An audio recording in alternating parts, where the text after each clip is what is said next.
Hi, everyone. Welcome to my lunchtime live stream. How is everyone doing today? I hope everyone had a great weekend. I'm just waiting for Frank to join, but guys, I'm using my true crime with the Sarge mug. How fun is that? I miss Joe, but hopefully he'll be back soon with a roll call or a podcast on a case or something. Because, like I said, I really miss him. Hi, Forrest. Hi, Sue. Hi, Sheila. All of my members, I'm so excited to see you, which, by the way, I think that I met you through Joe. So it makes sense. It totally makes sense. All right. While we wait for Frank, I'm going to just plug his books really quickly. He wrote 2 books. The one that I read, it's amazing. It's called The Long Haul, and it's about highway serial killers. It's literally incredible because Frank actually went on the road and joined. Sorry. I'm catching up with the chat now as I'm talking, but yeah, Frank went on the road, joined an actual long haul trucker for a number of months just to see what their life was like, as you know, he did research on serial killers. So yeah, everybody misses Joe. I should show him this. And I know the mug is so good. I love the mug. I should also be putting my Crime TV mugs up here. I gotta link everything up because we use the same person that does all the branding. And yes, Forrest, we all miss Joe. Hang on, I'm just going to reach out to Frank's PR person just to make sure he has everything he needs. Hey, Gary. Waiting on Frank. All right. Yeah, so I am really anxious to talk to Frank because I have school-age children. And hi, Dizzy, how are you? And yeah, it was really terrifying. I mean, the shooting literally happened the day before my kids went back to school. So I was like, are you serious? Like, this is so insane. But yeah, he's hopefully going to answer all of my questions and your questions as well. And yeah, I guess I don't realize, but when someone's even 3 minutes late for me to just sit here and talk by myself, it's not something I'm necessarily used to. So forgive me. I will plug a video two videos I made this morning, one on this channel and then one on Primetime Crime. So the one I did on this channel, I did about a 10-minute recap of my thoughts on the 2020 special on Karen Reed from Friday night. I talked about what I felt like they got right, what I felt like they got wrong, or maybe not wrong, but maybe what they left out. And I debated posting that video just because I just was like, oh, do I feel like getting the comments about like what a grifter I am? I'm like, I don't really know if I feel like that today, but you know, it happens. So check that video out. Oh, I just said the link isn't working for Frank. Okay. Why does this always happen to me? Let me get that here. I'll copy. That's the link. You know, it's funny. People always have these problems with StreamYard. So hang on one second. Hopefully he will be on soon. And yes, Sue, they totally left out so much in my opinion, but watch the video. Hold on. He can get StreamYard. Dizzy, like, do we need you to step in here again? I found this on the web. Oh, hi. Oh my gosh, my watch just picked up the tutorial for StreamYard. It's so easy. And thank you, Dizzy. I know that I'm not a grifter because I'm not. It's the stupidest word, and I'm so sick of it. So sick of it. But yeah, so I did that. Watch the video, leave some comments, and let me know what you think. If you agree, if you don't agree, you know, whatever. And then Jarrett and I made a video this morning about. Okay. about the Veronica Butler and Jillian Kelly case out of Oklahoma. Well, the moms are from Kansas, but we broke down the motions that were filed. And listen, there are Tiffany and Cora. They should be filing motions today as well, because there's the cutoff for the defendants to file on whether or not they want to be tried together or separately for the December pretrial hearing. If anyone's following that case, the 5 suspects, they call themselves God's misfits. It's so brutal, but he probably already has it because, okay, yeah. All right, he should be jumping on any minute, and it's only been 5 minutes and I'm sitting here struggling. But at least this is something that I am expecting to happen, I guess, so to speak, now that I've done all these live streams and everyone always seems to have trouble. I should just expect it. Even though I started giving like a little blurb about when I book new people that have never done a live stream. I'm like, okay, by the way, this StreamYard link is, oh, here he comes. This StreamYard link requires a lot of internet and blah, blah, blah. Hey, Frank? Well, I'm glad we could make this happen. I was beginning to wonder, but here I don't know what happened with the link, but I'm sitting here and I'm just blabbing to everybody. But this happens to me all the time. So I was like, man, I'm very sorry. If it happens all the time, maybe we should be considering another link. Yeah, something is, I don't know. It's the StreamYard thing for me too. It's not my favorite, but yeah, no, not my favorite either at all. I know, and I'm trying, but so, okay, guys, and Frank just saved me from myself. So yeah, Frank, thank you so much. Let's get into it. I was discussing at the beginning that, this school, I live in New York. This shooting happened a day before my kids were due back at school. So me as a mother, I'm like, are you serious? I mean, it's almost like you can't even believe this is happening, but you also can believe it, which is kind of worse, Frank. So I want to start with the FBI, and I want to ask you what the FBI did right in this case, because I know a lot of people might not understand why he was, his father, Colin Gray, was able to purchase a gun after the FBI visited their home. Can you just go over the misconceptions, truth? Yeah, I mean, there's already, we've got some misconceptions here. So yes. I can't emphasize enough, and this is going to sound really defensive, but the FBI had almost nothing to do with this. The FBI did not visit his home. There's no FBI jurisdiction here. So we got to be careful. Call, sorry, whatever it was, the call, and I'm sorry. No. Oh. So a tip came into the FBI tip line. Okay. Which is a general nationwide, and I suppose international, if you want to, number of things like, I think this kid's going to shoot up a school, or I saw this happen on my platform. I'm gaming with some kid who says he's going to shoot up a school. Whatever the specific threat was, somebody contacted the general 1-800-FBI. Okay. Got it.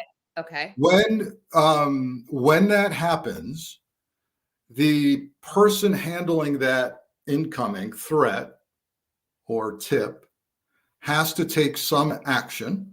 And in this case, the FBI actually went above and beyond what they're required to do, which was to track that account, that is Discord, excuse me. Yep. The Discord where this may have happened. Mm-hmm. And by God, they tracked it all the way to this kid's county, and then his town, and then his possible address. And then they did what they're required to do, which was turn the whole thing over to the county sheriff and say, this is yours. Have a nice day. And then all that. The sheriff then dispatched a deputy to that residence, and now we have lots of reporting on that, right? Where yes. In fact, it was even audio recorded, that conversation, and the deputy asked some logical questions. Did you do this? He asked to the juvenile, and I say juvenile because in law enforcement, a parent must be present when you're interviewing a juvenile, so you can't interview the kid alone. The father says, the kid says no, basically, I'm shortening things. No, not me. Don't know a thing about a threat. Nope. And the deputy asked him 2 or 3 times, right? You sure you haven't heard anything about it? Anything?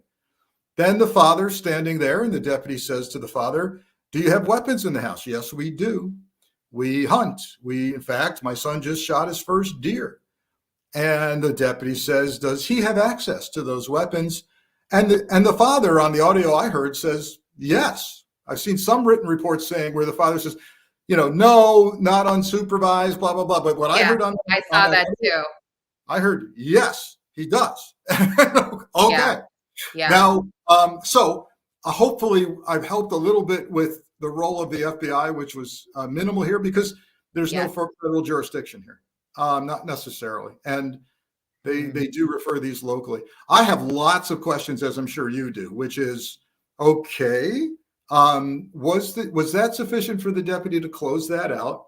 Did he take another step, which is what I highly recommend always, which is that the officer should have referred this to at a minimum, the school resource officer assigned to the school.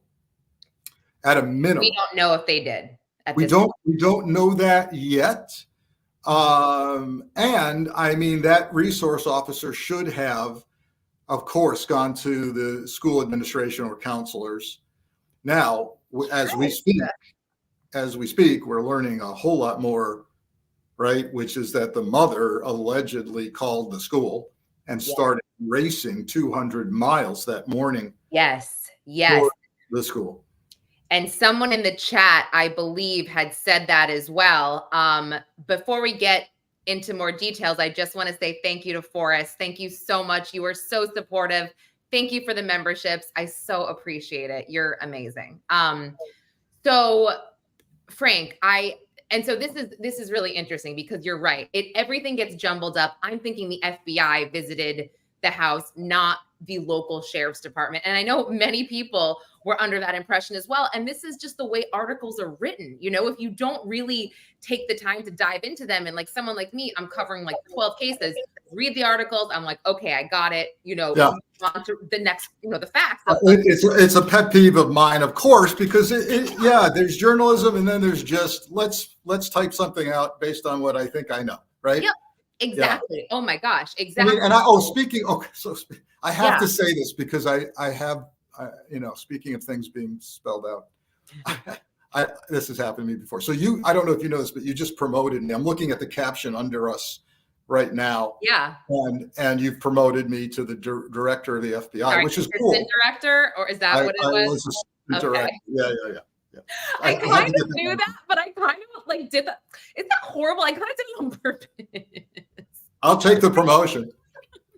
You see how I knew that too? I was like, assistant director. Well, okay, you're director today, but yeah. Yeah. No, so I think that something else that was, and I don't want to say interesting. That doesn't seem like the right word, but there was, I think it was a Democratic senator the other day that said that both Republicans and Democrats, and I'm not trying to make this political, but again, it's should be known here that they both 87% agree that there should be these background checks. I don't know why this cannot get passed through Congress. I don't know if you have any freaking clue if it's just money or whatever, but this seems so freaking simple. Just background check. If both parties agree, why can't this be pushed forward? So you're talking specifically about background checks for what? For the purchasing of weapons. And this is a universal thing where it's like people love to blame and this and that, but it's like this is something that everybody agrees on and it still can't be pushed forward. So background. So you've got to go through the FBI's NICS system, National Instant Check System, to purchase a weapon. Some states seem not to care about that federal law. It is, just so your viewers know, it is a federal law. You've got to have a background check. There is a so-called gun show loophole where you could go to your gun show, which happens across the country, and county fairgrounds and civic centers seemingly every weekend. I see a billboard up somewhere in my area, gun show this weekend. And, and responsible, Biden Biden has taken steps to close that so-called gun show loophole. I will tell you this, the vast majority of responsible gun dealers, even at that weekend gun show where, it seemingly seems unregulated, do right there and then run you through the NICS system. So what I'm far more perturbed about is not the state of the background check situation, which happens, by the way, in most gun purchases, except, of course, this is where it gets weird. And this is where even Biden has an exception, which is a father passing, a family passing or family sale to a loved one. That is the exception, because where the gun lobby came in, Lauren, was to say, hey, come on now. Hunting is a tradition in some families. Are you telling me a grandfather can't pass the family shotgun over to the 16-year-old for the hunt? And that sounds like it's harsh. So there's no background there. But the question is, if the father had been required, even as a family transfer, which he did, he gifted this gift for Christmas, by the way, after the deputy had showed up at the door. I know, that's the most frustrating part. He still gave his son an assault style rifle for Christmas. So let's assume for a moment that somehow miraculously Congress said, yeah, even grandpa or dad, they have to run their kid or grandson through NICS. What would have showed up on a juvenile? The juvenile part of this is a huge factor. People say, well, I want the FBI to go interview kids.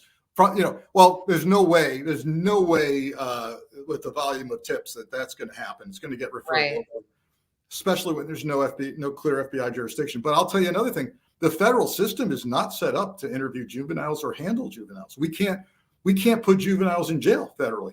There's no holding facility for juveniles. We don't do it. So what would have turned up in a NICS instant check on a 14-year-old kid? Did that sheriff deputy put that threat in the system for NICS? Maybe, maybe not. I don't even know the status of a juvenile NICS check. We got to look at that. So, I mean, and this is crazy. So I assume at this point, the FBI, they're looking into this pattern. They're looking into seeing what this deputy did, what the sheriff's office did, whoever investigated this, perhaps. And they're not, you don't think? But no, there's no FBI jurisdiction here. Okay. So then maybe, the state is hopefully looking into this. Oh yeah. The county prosecutor for sure. Can more people possibly be charged other than Colt and Colin Gray, and maybe not charged obviously with murder, manslaughter, but a charge because they did not share this, with exactly what you said. And it's like, how does that happen? They come to your house and then you're allowed to go out and purchase an AR-15 knowing that your kid has access to it and was visited by the police. And just because a 14-year-old denied it, they're like, okay, bye. Sorry to bother you. Yeah, certainly we have to leave open the possibility of additional charges. And where would that look? I mean, you could look at a gun dealer, perhaps, and say, did you think this was what's called a straw purchase? What did the father tell you about who he was giving this to? But quite frankly, if indeed it's legal to possess, and I believe it is in Georgia, for a 14-year-old, I have to confirm this, but for a 14-year-old to possess, not purchased, isn't this silly? He couldn't have purchased the gun himself as a 14-year-old in Georgia, but he can possess it. I mean, it's bizarre, right? Yep. And we've got to, if Georgia legislature members are going to figure something out, I would ask them to please take a look at that nonsense. Yeah. Why is it okay to possess but not purchase? It's ridiculous. I'd love to see that changed. Yeah. So maybe the gun dealer, but maybe not. A straw purchase typically applies when you're knowingly buying or selling a gun to someone who shouldn't have it. Yeah. And if the kid could legally possess it, then he should have had it. I'm not seeing a charge there. I'd like to know more about the school. I'd like to know more about how many times, and we're gonna eventually get this. How many times did the counselors get involved with this child? What was his record of chronic absenteeism? How many times did the father allegedly report that his son was being bullied at school? wow. What did they do about it? Because Yeah. that's a statement from the father that it was chronic bullying, and we know there was chronic absenteeism. What was being done there? And then, of course, this alleged call from the mother that morning. How did they handle that call? Did they 30 lock minutes before? Yeah. I mean, I'm hearing early reports that they did do a quick search of the school for the child, and they screwed up. There's a kid with another similar name. Oh. They went looking for him, and they took his backpack. This other kid. I didn't hear that yet. That's insane. I mean, that's absurd. And Sue brought up a great point. And we don't know this, but it's like, did the police just take his word for it? No, I didn't do it. Or did they confiscate? I mean, not confiscate, because wouldn't that be probable cause right there, Frank, to maybe search through a laptop or a phone at least, saying we got this tip, saying that you're going to shoot up a school? That's serious. That should be, right? That probable cause to take his phone. You could certainly, you've raised an interesting question. With a denial, I mean, that would be interesting to present to an assistant district attorney. The deputy could have done that. I would have immediately asked for what's called a consent search. Yeah. And deputies generally have in their car a consent form that they live with every day. Hey, do you mind if I take a look at X? And if the answer is yes, hey, just sign this consent form, please. Yes. That absolutely could have been confirmed there. Can I see your Discord account, please? Before you, of course, go delete it right after I leave your house. Exactly. Yep, that would have been a good move. But we don't know. We simply don't know. It seems like that wasn't done. It seems like maybe it was closed out too early. We don't know, again, if there was a referral back to the school. There should have been. And then we're talking about who else could face charges, but let's also not forget that there's also the civil lawsuit realm here. And it would be my prediction that the victims here, the deceased and the wounded, that their families are going to sue just about anybody that can be sued. I would 100% do that, right?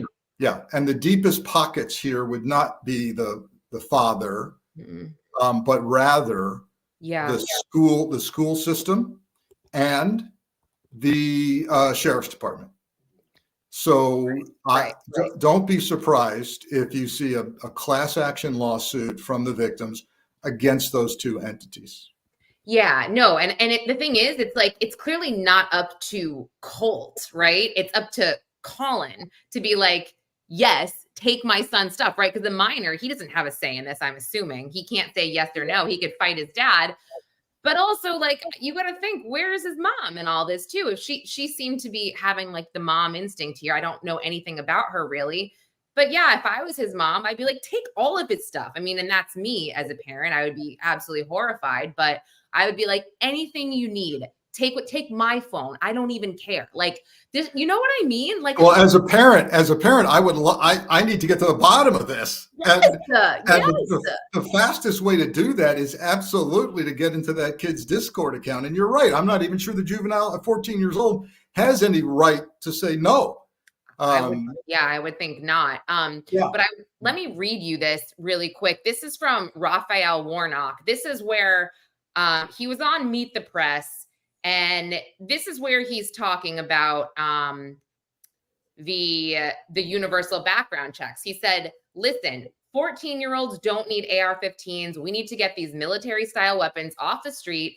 87% of Americans, Democrats and Republicans, believe that we ought to have universal background checks, and we can't even get that done in Congress. Listen, there's no one single law that will stop all of these tragedies. In a sense, I think we have to broaden the scope of the question. After all, we have 2 mass shootings a day in our country based on the data just last year. And then he added that we're all just sitting ducks when it comes to school shootings. What do you think about that statement? Oh, it's accurate for sure.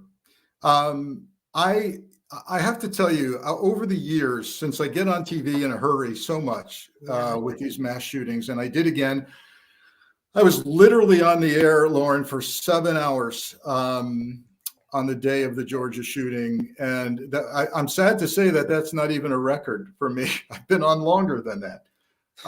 It was nonstop. And so I've taken a slightly different tact here. While we seem to really not agree on what to do about assault weapons, or even to raise the age of purchase to 21, which to me is a no-brainer. My Lord. Yeah. But then, look, for every argument I have, I know the counter argument. Someone's going to say, well, wait a minute. If that high school graduate at 17, 18 joins the Army, they're going to hand him an assault rifle. Yeah. And you're telling me that you want to raise the age to 21.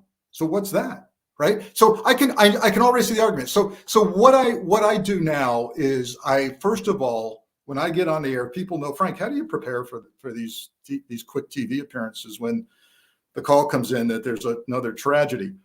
I do some quick research while I'm firing up the camera here. And I look at the state and I start shaming the legislators in the state. That's what I do. I start really, I'm angry enough to just start shaming people. So I say things like, just FYI, everybody, Georgia has no red flag law. The family can't even report their concerns to law enforcement and have the gun temporarily removed. Nor can a counselor or a principal or the officer at the door of the house doesn't have the authority in Georgia to do anything about the weapon. Number one. Wow. Number two, Georgia has no law requiring you to secure your weapon in your home, particularly from juveniles. So those are the things I start reciting off. And Georgia is at or near the bottom of all the states in gun safety. Georgia is. Yeah. Okay. And so then I start focusing on places where I think I can do something. What do I mean by that? I wrote that night after 7 hours on the air, I get a call. As you may know, I also write a regular column for MSNBC Daily on their digital platform. So I get a call. I'm exhausted. Hey, can you please write a column tonight for publication tomorrow morning? Jeez. Okay. Yes, I can. And you know what I decided to do? I said, look, it's the start of the school year, as you mentioned.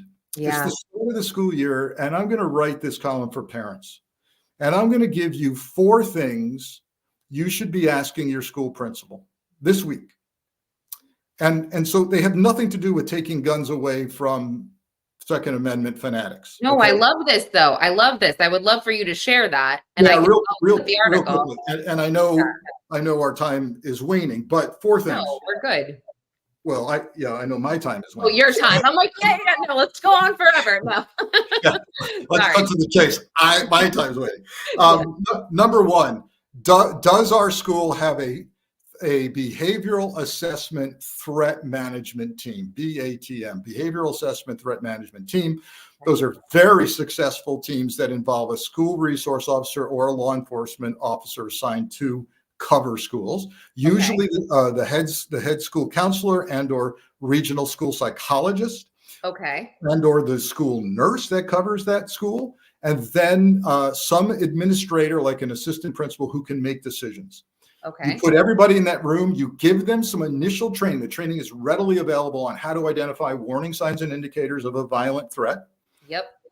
And you have them meet regularly to talk, but you have them meet immediately, even on a phone conference, when something like this is being brought to their attention. So it could be a scary essay that a teacher brings to the principal and says, my God, this kid wrote an essay that scared the hell out of me. It could be anything. So that's number 1. Do we have that in our school, that behavioral assessment threat team?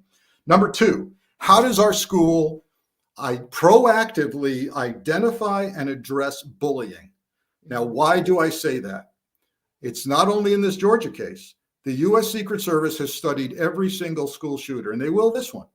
And they have found in their latest report that a statistically significant percentage of these school shooters have been chronically bullied. Not all of them, but significantly enough to say the bullying has to be addressed because it's going to lead potentially to violence. So that's number 2. I think that is so freaking important, Frank. I think that is one of the most important things in all of this, but continue.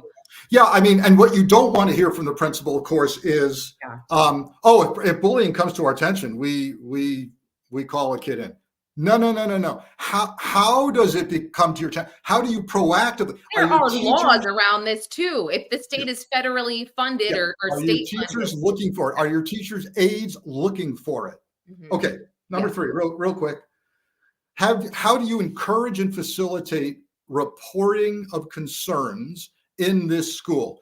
I mean, anonymous reporting. Are there posters up in the cafeteria, the lounges, in the classrooms? Have a concern about violence, report here anonymously. How do you do it? Do you have this? And facilitate and make heroes out of people who report.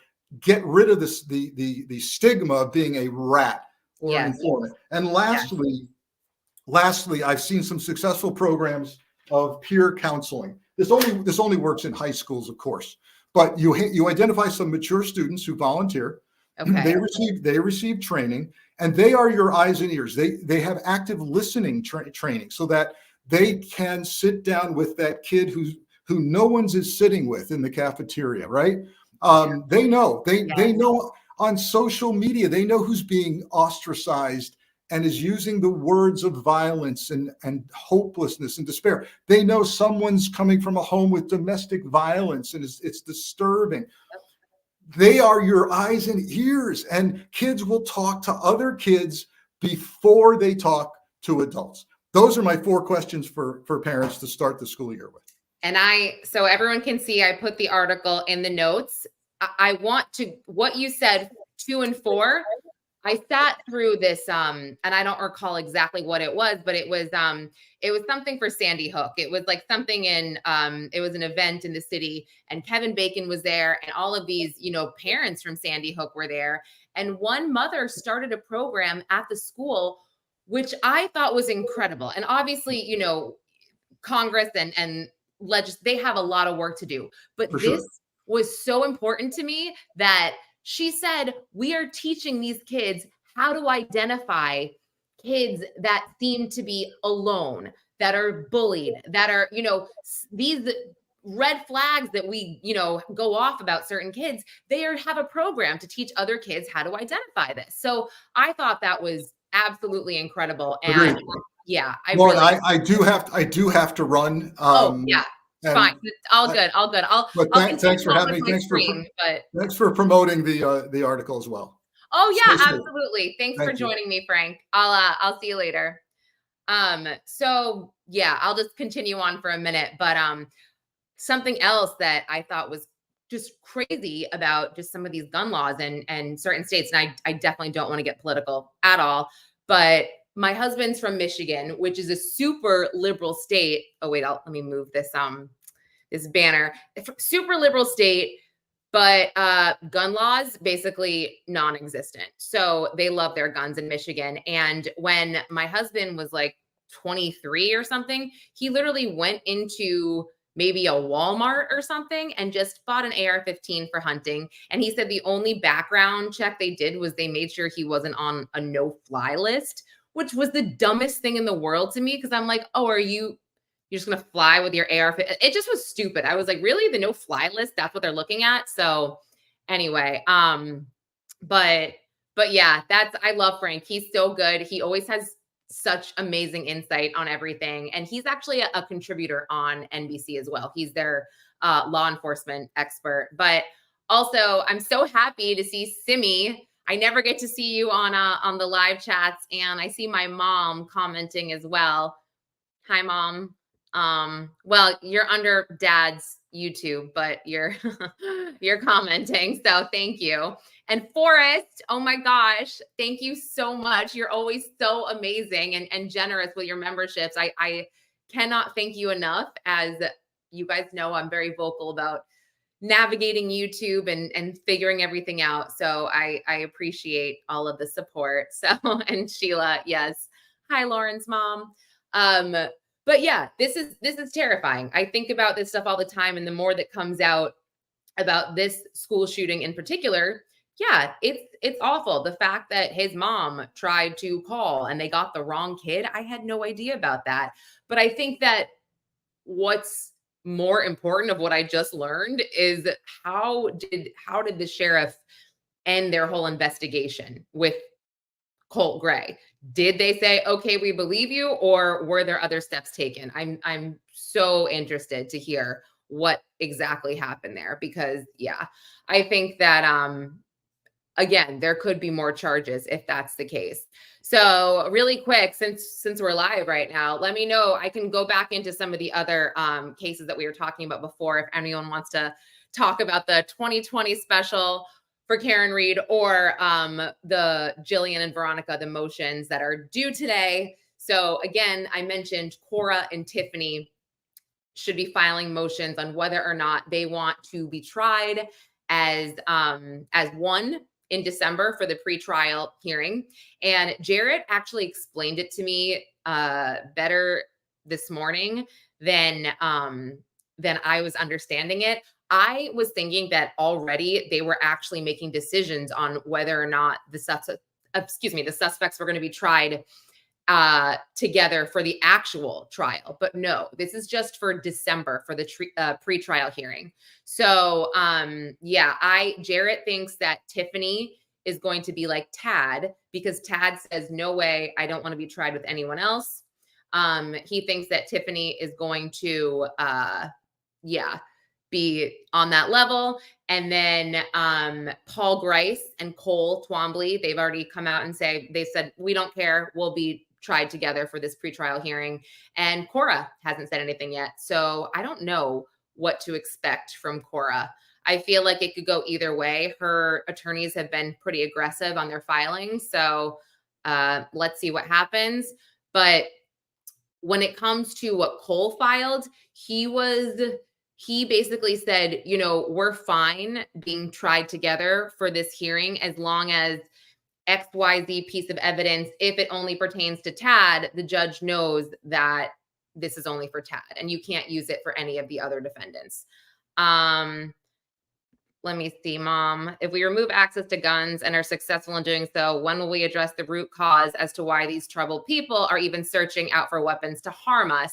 Yeah, totally agree. The mental health issue, it's a big deal. And that's why I think I was so happy to hear him talk about how to identify kids that are being bullied and how we can help them, and how really it's other kids that should be helping these kids and identifying what the hell is going on, because kids will talk to other kids and they'll talk to each other. And yeah, so I got to figure out the Sandy Hook event that I went to where this woman talked about that. I thought it was so amazing that she put together this program and how to identify these people. Oh, and speaking of school shootings, because this happened last week, I believe it was either the same day or the day after. And I don't want to be insensitive about this at all, but oh, sorry. I knew you didn't sound like Mom. Oh, sorry. So, she always uses your account. Sorry. So I thought, okay, whatever. Hi, Dixie. Thanks for joining. So what I was going to say is what do you call it? The Audrey Hale, the Covenant school shooter. Dad, sorry, you distracted me. Her whatchamacallit came out. They published it, the Tennessee Star. I don't know if anyone knew about this, but her manifesto. The reason I didn't want to be, I don't want to be insensitive about it, because the victims' families did not want this to come out, because in the manifesto, she talks about how she wants to be remembered, or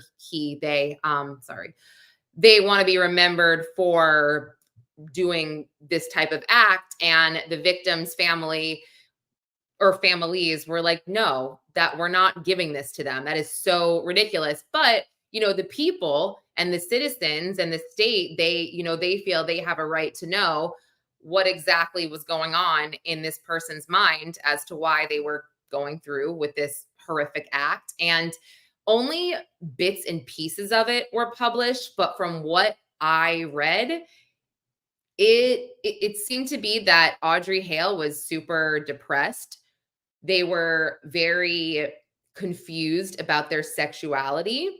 They were confused about even being transgender or wanting to be transgender. There was a lot going on there, and it was pretty gross the way that they were writing, I'm ready, but I hope my victims aren't. It's like your victims were 8 years old. It's just absolutely terrible, absolutely disgusting. But yeah, so that, I can find, where is that? I have a copy of that. Actually, Dizzy, if you want, I can put it, maybe we can put it in Discord, but I don't know if that's something that you would be interested in. But the Tennessee Star, if you go to their website and you type in, I don't know, they have like a form where if you want the manifesto to be sent to you, they'll send it to you. So I have it, so I can send it to you, Dizzy, if you want it for the Discord channel. So anyway, also, again, I'm plugging my Karen Reed video. Oh, good. Okay, you want it. Okay, good. I didn't know if I was going to be crazy and you were like, no, I don't want that. Okay. Oh yeah. So Karen Reed, really quick, the 2020, watch my video, but I will just tell you right now, it was missing a lot. I felt like if you were watching it as someone who had no idea about this case at all, you'd be like, oh, she's guilty. That's the only thing that would make sense here, because they left out so many of the coincidences that to me made this case so perplexing and so confusing, and just gave me room to question things. Hey, reasonable doubt. What do you know about that? I felt like they left all of that out. And I definitely know that you can't get into the weeds, right? It's a 2-hour special. You can't get into every little thing. I get that. But how do you not even mention some of the crazy coincidences about selling the dog, selling the home, the butt dials, the distancing? Oh, he's the guy. The guy never went in the house. The battle of experts that seemed to happen a year leading up to the trial with the dog bites and the injuries to John. I mean, that was just really important to me, and I felt like they left it out. I did really enjoy the videos of John. I really enjoyed the pictures and his cousins talking about how he was photobombing people at family parties. And yeah, it does give you it gives you a sense, or it gave me a sense of what this family has gone through. And it was just, yeah, I mean, the family has been through a lot. There's no denying that. And I think it was important for people to see that, with John's sister dying and then her husband dying and then, his parents having to go through all this. But, something I didn't mention in the video and now my sister's joining the chat. Sorry, you're going to kill me for, for pinning you, but I had to, sorry. Simi, you're so nice to say hi to all my family's members. But yeah, they actually said for the first time why Karen lawyered up so quickly. And she claims it was because John O'Keefe's mother was giving her these feelings that she needed to get a lawyer. So I was like, oh, wow, that's really, really interesting. Yes. And now, yes, my dad, what is he saying now? Oh, yes, very important, but much easier to blame gun control until we deal with the root causes of these kids. Yeah, no, totally. I agree. I agree with that. I mean, these kids, they need help, but yeah, it's a whole bunch of things. And I hate the fact that we are all sitting ducks when it comes to this stuff. But at this point, I mean, gosh, it's sad to think about that now. Active shooter drills are a thing in schools, but unfortunately it's a reality. And I think that it's necessary. And yeah, so, oh, I love you, Forrest. You're the best. Thank you so much. You're the best. I so appreciate it.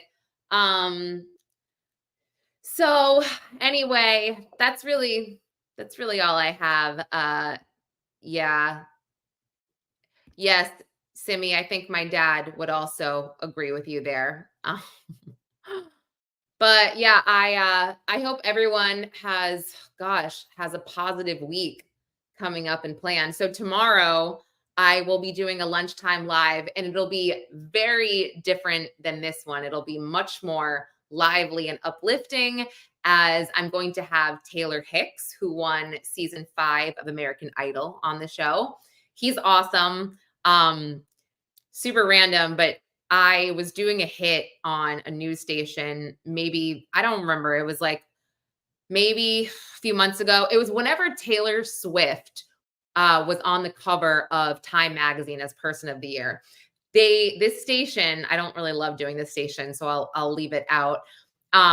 They don't do a good job of telling you who you're on TV with or who you're on a panel with, which is my pet peeve, where it's like, hey, let me know who I'm on with so I can at least look this person up to know if I'm going to agree with them or whatever. Thank you so much, Taryn.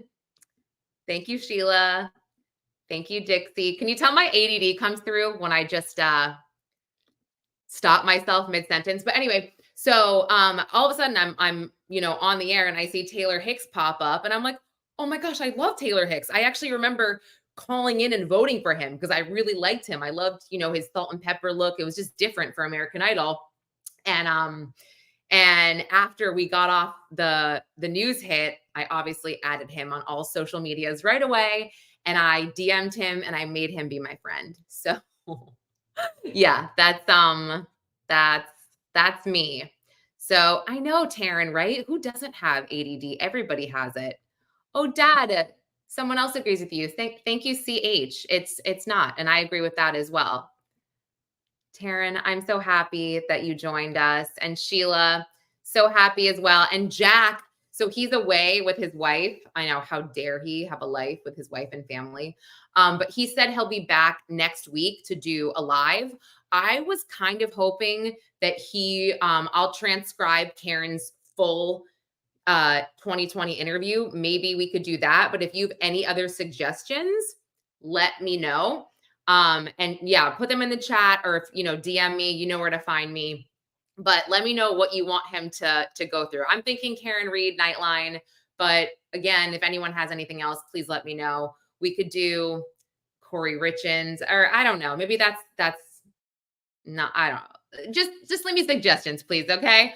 All right. Thank you all so much. And I will catch you all tomorrow. All right. Thank you. And thank you, Forrest.